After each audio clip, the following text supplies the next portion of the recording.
Sejam bem-vindos. No vídeo de hoje, queremos falar algumas coisas a respeito de graça. O tema que eu coloquei para esta reflexão, para esta mensagem, é atraindo a graça de Deus. Gostaria de compartilhar com você algumas passagens bíblicas, alguns relatos bíblicos, para termos uma certa compreensão. Muitas vezes nós falamos nos nossos meios a respeito da graça. Mas o que é graça? Sempre trazemos esta palavra, graça, relacionada a favor imerecido, né? Algo que uma pessoa não merecia e acabou sendo agraciada, ou seja, ela foi beneficiada por algo que ela não tinha mérito para receber determinada coisa. Mas vamos analisar alguns textos bíblicos. Se nós analisarmos a respeito do dilúvio, nós encontramos ali a respeito de um personagem chamado Noé. A palavra de Deus diz lá em Gênesis capítulo 6, versículo de 8 a 9, eu vou estar lendo aqui o texto para você. Noé, porém, achou graça aos olhos do Senhor. Noé era um homem justo e perfeito em suas gerações. Noé andava com Deus. Olha que interessante. Antes de acontecer o dilúvio, nós temos que entender todo um cenário. Como que a humanidade se encontrava? Como os seres humanos viviam? Nós temos que pegar um retrospectivo analisando que Deus criou Adão e Eva. Depois da criação de Adão e Eva, esses dois tiveram filhos e filhas. Mas um caso que nós percebemos de forma clara, né, que a Bíblia cita, é a questão de Caim e Abel. Caim acabou matando seu irmão Abel e ele foi expulso, né? Ele saiu errante diante da face de Deus. E nós vimos ali que a misericórdia, em outras palavras, a graça de Deus operou na vida de Caim. Porque Caim não teve que pagar com a sua própria vida. Deus até colocou um sinal sobre ele para que aquele temor que ele tinha que outras pessoas pudessem fazer mal a ele pelo feito que ele tinha feito com o seu irmão, Deus colocou um sinal para que os homens não matassem Caim. E toda a humanidade veio de Adão e Eva. E se nós analisarmos nos tempos antigos, nós vamos ver que a população cresceu de forma grandiosa sobre a face da terra. E a palavra de Deus diz que os homens eram maus perante Deus. É lógico que nós não podemos generalizar, colocar aqui todos, porque nós temos na linhagem ali de Sete, né, que é o terceiro filho, é o sétimo filho de Adão e Eva, nós vemos que essa linhagem ela preserva esse desejo, esse anseio, esse amor, esse chamado de preservar os ensinos do Senhor, do Eterno, de levar a mensagem do Eterno para toda a humanidade, para direcionar a humanidade a andar nos caminhos de perfeição, né, segundo os princípios bíblicos, segundo os decretos do Senhor. Então, nas gerações seguintes, na realidade, nós podemos entender que havia duas linhagens, duas gerações que caminhavam paralelamente até a época de Noé. Uma geração descendente de Caim e uma geração descendente de Sete. A de Caim era uma geração que vinha ali corrupta, que tinha um mal dentro de si, e temos a linha de Sete que levava, né, ali consigo os ensinos bíblicos, os ensinos do Eterno. E nós chegamos até um determinado momento da história que Deus resolve exterminar com o ser humano devido à maldade do coração do ser humano.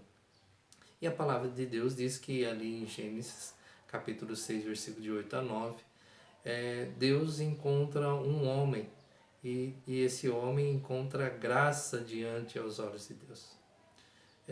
Mas nós temos que entender e ler o versículo seguinte que diz assim, que Noé era um homem justo e perfeito em suas gerações.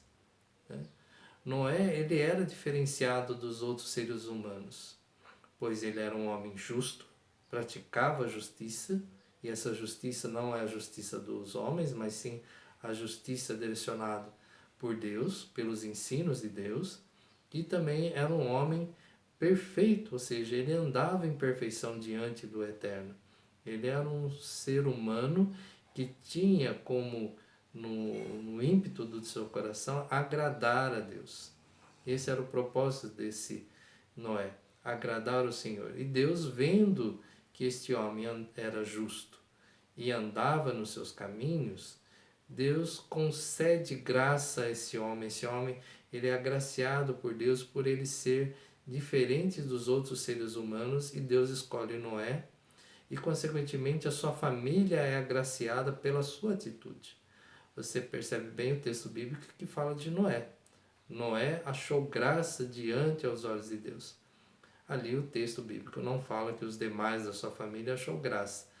Porém, pode ser que sim, o texto bíblico não relata, mas nós enfatizamos aqui que Noé é citado por Deus, que ele achou graça diante do Senhor. Mas ele achou graça diante do Senhor por quê? Porque ele seguia os seus mandamentos, ele seguia os seus princípios. Ele era um homem que, segundo a palavra de Deus, andava com Deus. Isso não é sentido literal, né? Andar com Deus, mas quando a Bíblia diz que aquela pessoa andava com Deus, significa que ela seguia os passos, né? Seguia os mandamentos, era obediente à palavra do Eterno. E você pode estar dizendo, mas como que ele era obediente à palavra de Deus, à palavra do Eterno, se nós vamos receber a lei só lá depois, em Noé, que vem as leis e tudo mais? Mas nós temos que entender que até aquele momento são anos e anos que se passaram e as instruções vinham de forma oral, né? Nós temos ali Adão e Eva, que foram os primeiros seres criados por Deus, né? Seres humanos criados por Deus, e Deus instruiu Adão e Eva a andar nos seus caminhos e, consequentemente, foi passado de geração a geração como devia ser o comportamento do ser humano perante Deus e perante toda a humanidade. Então, esses ensinamentos foram guardados e chegaram até a pessoa de Noé, e Noé os praticava. Então, muitas vezes nós achamos assim, a graça é um favor imerecido. A graça, ela sim, tem um princípio, vamos dizer assim, de favor imerecido. Porque na realidade nenhum de nós, seres humanos, merecemos nada de Deus, pela nossa natureza em si. Porém, o Senhor, ele concede graça a pessoas que andam em retidão. A palavra de Deus é muito clara nesse princípio. E a graça por si só, ela não vem sobre as nossas vidas de forma automática, ou de forma, que eu posso dizer em outras palavras, de qualquer jeito. Não, há um princípio. Você vê que quando Deus está para libertar o povo lá do Egito, ele fez essa libertação do povo que estava ali escravizado por mais de 200 anos pelos egípcios, por amor aos patriarcas. Deus tinha dado uma promessa aos patriarcas que libertaria o seu povo ali do Egito. Mas veja bem, a graça foi concedida para aquele povo. A graça foi concedida para aquele povo. Porém, eles tiveram que fazer algo para receber essa graça. A graça foi concedida devido à palavra do Senhor aos patriarcas, mas eles tiveram que fazer algo para participar desta graça, para que esta graça de forma efetiva fosse derramada sobre a vida deles. A palavra de Deus instrui ali os hebreus, né, os israelitas, que eles deveriam pegar um cordeiro, separar um cordeiro, depois, numa determinada circunstância, numa determinada hora, devia pegar o sangue desse cordeiro, aspergir nos umbrais das portas. Eles deviam estar ali com cajados na mão, estarem preparados, deviam comer. Toda uma instrução foi dada. E a palavra de Deus diz ali que todo aquele que fizesse isso, o anjo destruidor, ou anjo da morte, passaria sobre a casa deles e eles não seriam atingidos. Porém, aqueles que não tivessem a marca do sangue do Cordeiro, não fizessem todo um preparativo, conforme foi ordenado pela palavra do Senhor, esse sofreria danos. Então você percebe que a graça de Deus, ela foi direcionada para aquele povo. Porém, aquele povo teve que entrar com a sua participação. Eles tiveram que se dispor a obedecer o princípio que Deus tinha determinado para que eles pudessem ter sido salvos, para que eles não fossem atingidos pelo destruidor.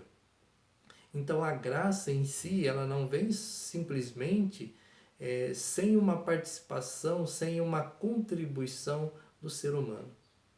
Talvez você esteja pensando, mas eu sempre ouvi que a graça é um favor merecido e que a graça, entre aspas, é de graça. Mas se nós lermos alguns textos bíblicos, nós vamos perceber que algo precisa ser pago para que essa graça chegue até nós. A própria salvação que nos é concedida, que nós falamos que é de graça, ela não foi de graça. Ela foi pago. E foi pago com um alto preço, diz a palavra de Deus, né? Pelo sangue do Cordeiro derramado lá na cruz, Yeshua, ele pagou o preço para que a graça da salvação pudesse chegar até nós. A graça não foi de graça. Alguém teve que pagar. Alguém teve que se sacrificar em favor de outros. E Yeshua faz isso na sua crucificação. Quando ele deixa ali o seu corpo, quando ele deixa ser um ser em obediência à palavra de Deus, a ponto de deixar ser crucificado, sofrendo danos, sofrendo sequelas, sofrendo humilhação,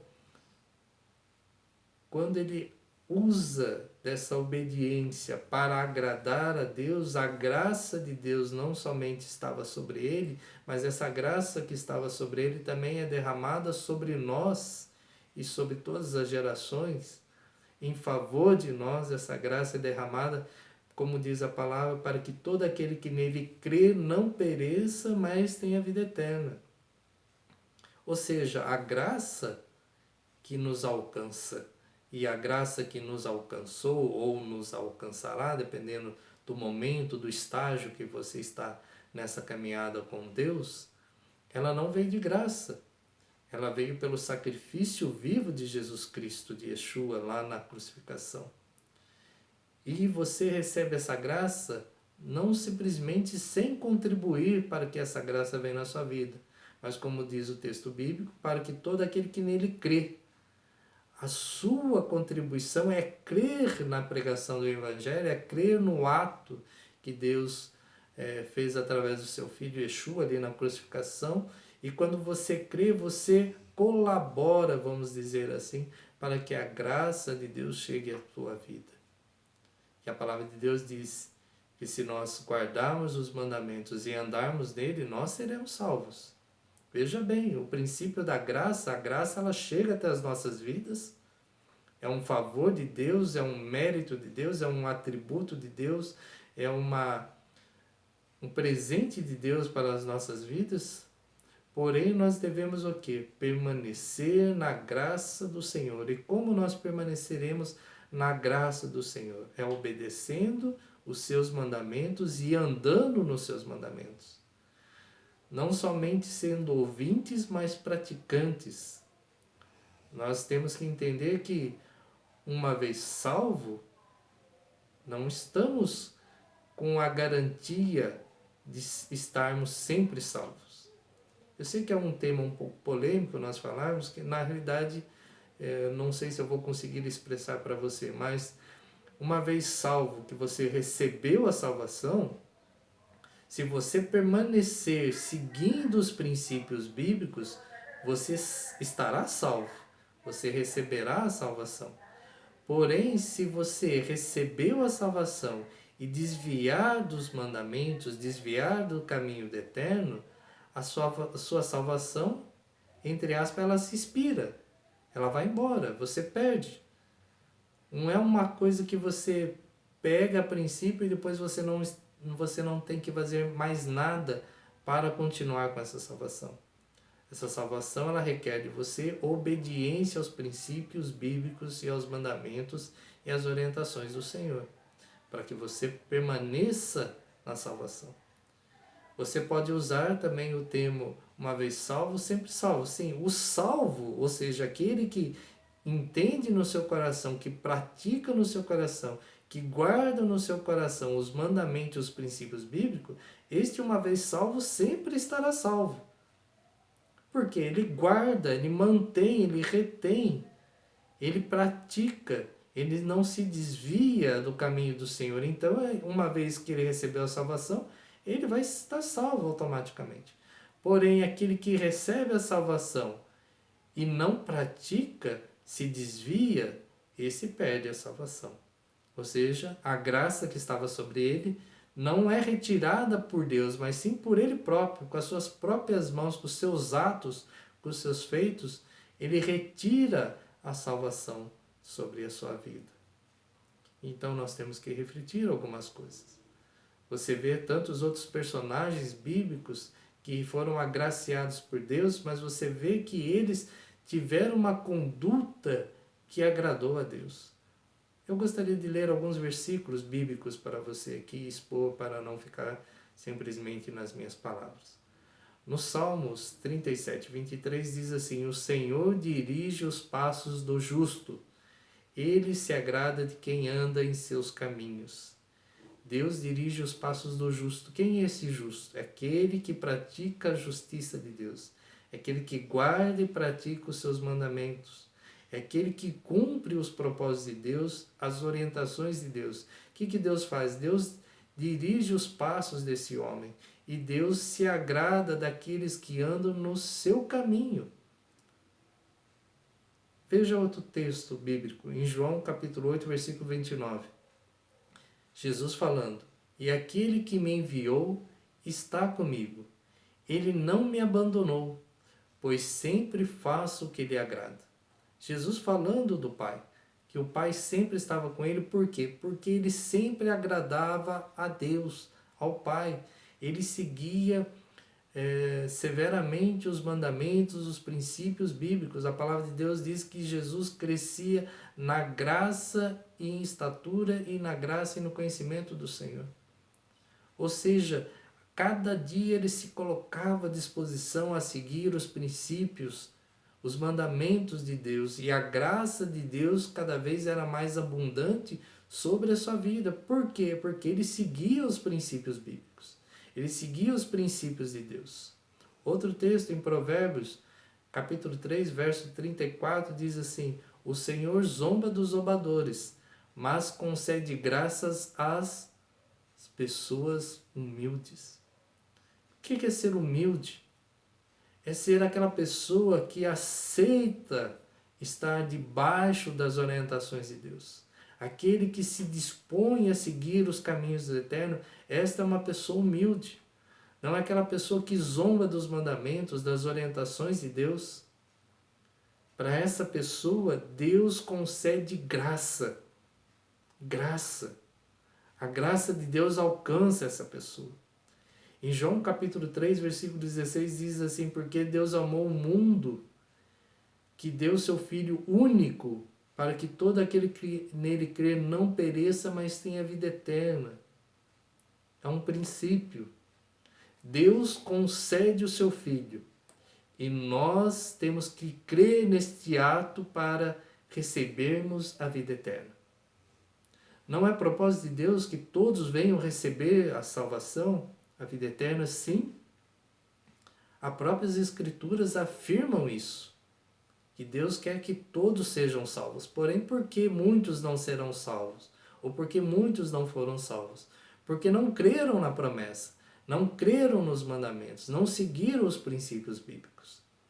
Outro versículo que eu gostaria de ler com você, Hebreus capítulo 5, versículo 9, diz assim: com isso foi capacitado para ser o sumo sacerdote, perfeito, e tornou-se a fonte da salvação eterna para que todos aqueles que lhe obedecem. Jesus foi feito sumo sacerdote, perfeito, e tornou-se fonte de salvação eterna, fonte de salvação eterna. Para quem? Para todos? Não. Para todos que lhe obedecem. Aqueles que obedecem a Yeshua, a Jesus e os seus mandamentos, obedecem ao Eterno, esse recebe vida eterna e recebe as águas da fonte da salvação. Outro texto bíblico que diz assim, João capítulo 3, versículo 33, e quem crê no Filho de Deus tem a vida eterna. Quem não obedece ao Filho não tem a vida eterna, mas a ira de Deus permanece sobre ele. Olha o princípio bíblico aqui. Quem crer no Filho de Deus tem a vida eterna. Se você não crer, se você não entrar com a sua fé, acreditando, aceitando, você não tem a vida eterna. Quem não obedece ao Filho não tem a vida eterna. Os desobedientes não herdarão a vida eterna. Mas a ira de Deus permanece sobre os filhos da desobediência. O que é desobedecer aqui? O que é essa desobediência? Aqueles que não seguem os princípios do Eterno. Esse não vai ter a salvação, esse não vai ter a vida eterna. Salmos capítulo 84, verso 11, né? Na realidade, Salmos não existe capítulo, a gente fala assim, mas Salmos, como é cântico, Salmos 84, verso 11, diz assim, porque o Senhor Deus é um sol e escudo. O Senhor dará graça e glória, não retirará bem algum dos que andam na retidão. Vou repetir para você. Salmos 84, 11. Porque o Senhor Deus é um sol e escudo. O Senhor dará graça e glória, não retirará bem algum daqueles que andam em retidão. E o que é andar em retidão? Andar em retidão não é aquilo que eu acho que é reto, aquilo que eu acho que é correto, isso não é retidão. Retidão é quando nós andamos nos mandamentos, nos princípios, nos estatutos que Deus ordenou para as nossas vidas. Uma pessoa justa e reta não é segundo o seu princípio que ele acha ser reto ou justo, porque eu posso achar que eu sou uma pessoa justa pelos meus atos, posso achar que eu sou uma pessoa que anda em retidão pelos meus atos, pelas minhas atitudes, porém, isso não é o que justifica e que não me faz ser justo ou reto diante dos olhos de Deus. Porque se fosse assim, todos poderiam dizer para Deus, mas eu fui justo, eu fui correto, eu andei nesses princípios, eu andei naqueles princípios. Mas é nos princípios de Deus que nós veremos quem realmente andou ou quem realmente anda em retidão e injustiça.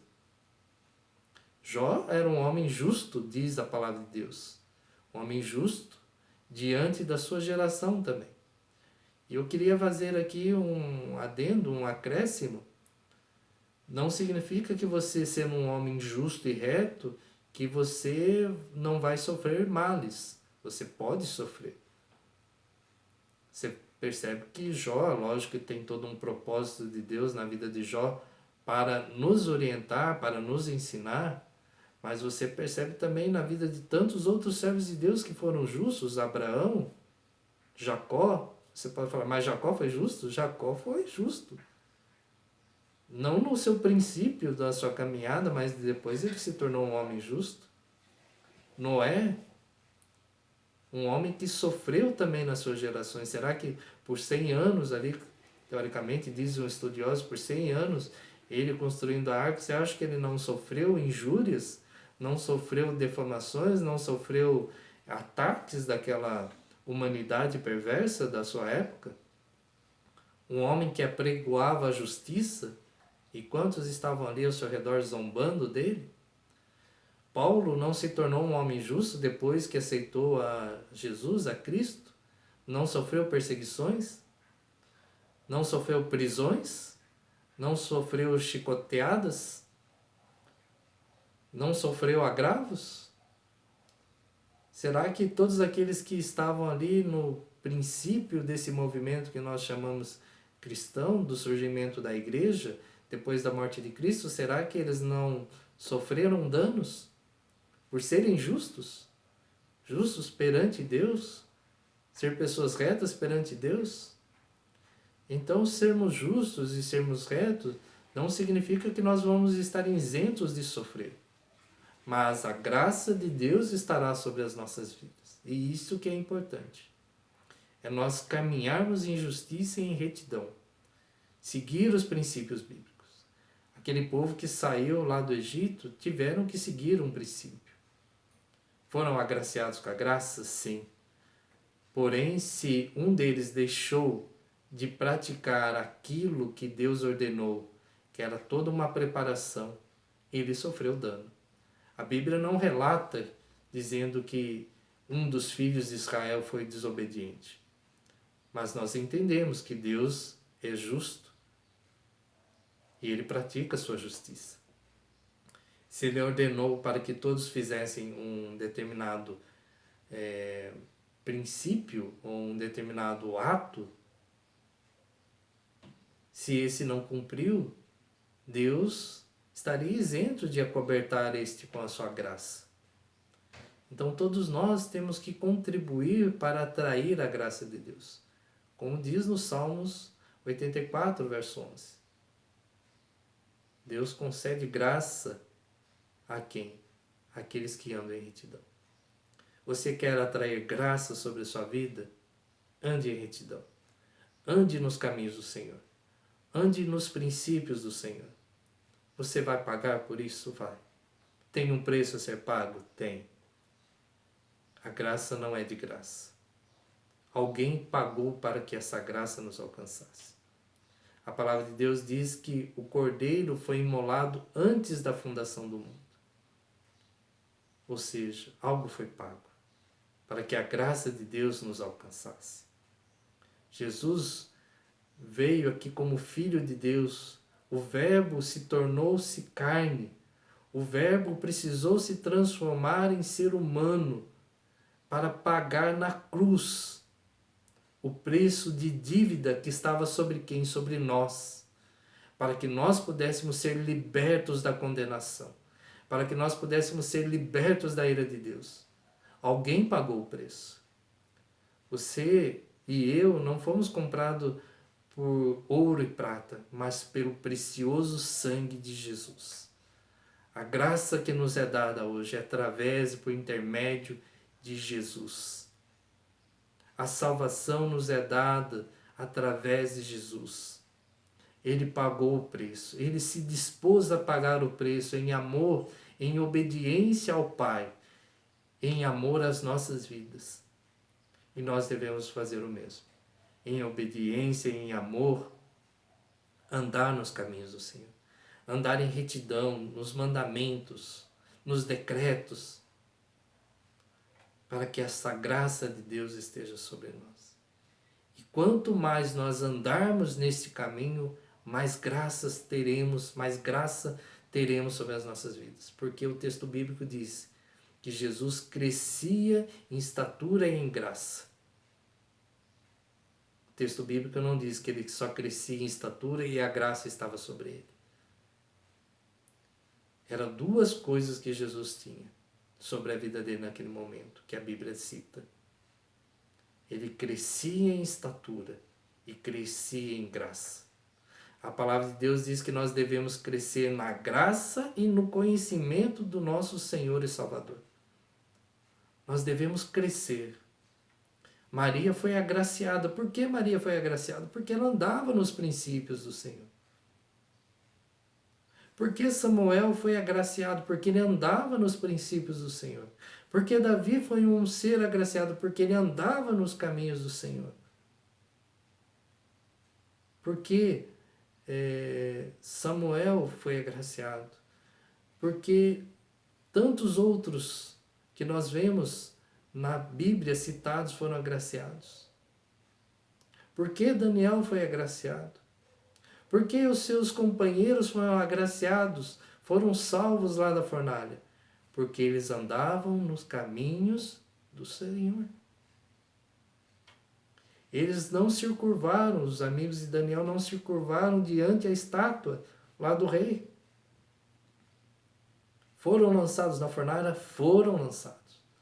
Porém, por eles terem andado em retidão, Deus os livrou. Deus os libertou. Não importa, meu amado, e eu não quero trazer um princípio aqui, que você andando na retidão, você vai ser liberto de todas as situações da sua vida. Deus tem um propósito em todos os seres humanos. Então, se Deus tiver que libertar você de alguma situação, Deus vai te libertar. Se Deus tem que fazer algo em sua vida, Deus fará segundo o seu propósito. Se não for propósito do Senhor, do Eterno, amém. A Bíblia diz que esses amigos de Daniel foram lançados na fornalha e Deus o livrou porque Deus tinha um propósito. Mas eles poderiam ter sido lançados na fornalha e Deus não ter livrado. Não importa. O que importa é que as suas almas foram libertas. Suas almas já tinham recebido a libertação, tinham sido liberadas diante de Deus para alcançar a salvação. Isso que é importante. E eu gostaria de terminar esse vídeo dizendo para você que a graça, ela não vem desde o momento da cruz até hoje e até os tempos futuros. A graça, ela sempre existiu, ela existe e sempre existirá. A graça de Deus sempre estará sobre a humanidade. Porque se não fosse pela graça, ninguém teria sido salvo. E eu quero colocar isso no seu coração. Será que todos aqueles seres humanos antes da crucificação de Cristo não receberam graça e salvação? Sim, foram salvos pela fé, diz a palavra de Deus, porque obedeceram, andaram, lutaram, batalharam para permanecer na retidão. Pela fé, eles foram salvos, acreditando que havia um único Deus, um único Senhor, um único Salvador. Foram nessa fé que eles foram salvos. Jesus, sim, precisou vir na cruz para morrer no nosso tempo, para nos mostrar tão grande amor que Deus tem por nós. E através desse amor, quando nós recebemos no nosso coração, e quando nós praticamos, quando os nossos atos de justiça vindo da palavra de Deus, do Eterno, nós colocamos em prática, essa salvação se torna real nas nossas vidas e nos conduz nesse caminho de eternidade diante do Senhor. Que esta palavra, esta mensagem, esta reflexão possa ficar no seu coração.